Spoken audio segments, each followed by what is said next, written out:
ou récupérer un respect qu'on a perdu. On ne répond pas à un fou. Voilà. On ne répond pas à un fou. Quand une personne vous approche avec des questions obscures ou sans importance, ou qui ne tiennent pas debout, pourquoi vous répondez? Quand une personne s'attaque à vous, que ce soit sur Internet, sur Twitter, par exemple, après avoir présenté une idée cohérente, quelqu'un s'approche de manière très irrespectueuse avec pourquoi vous répondez?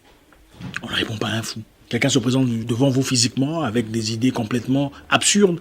Pourquoi vous répondez? Répondre à un fou, c'est simplement vous lancer dans son jeu et il vous battra dans la saleté dans laquelle il est plus expérimenté.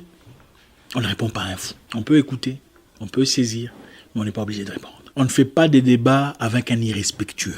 Les débats sont très importants. On a besoin d'échanger pour avoir de la connaissance. On a besoin de discuter, de parler, de collaborer, quelquefois de se défier intellectuellement dans le respect afin d'échanger les idées et de grandir. Mais on ne le fait pas avec un irrespectueux. Surtout un irrespectueux notoire. Les irrespectueux notoires ont toujours un palmarès d'irrespect et d'irrévérence. Si vous faites attention, vous apprendrez très rapidement leur comportement. Et comment on repère un irrespectueux? Ils sont souvent très émotifs dans leurs réactions, très émotifs dans leurs actions, très émotifs dans leurs réponses et leurs questions et leurs demandes. On ne fait pas des débats avec un irrespectueux. De peur qu'il ne vous emmène dans son zone de confort où il est très habitué et vous salisse. Gardez le respect, gardez la hauteur. Restez où vous êtes. Protégez votre petit royaume en gardant privé ce que vous êtes. On ne peut pas vous manquer de respect si on ne peut pas vous atteindre.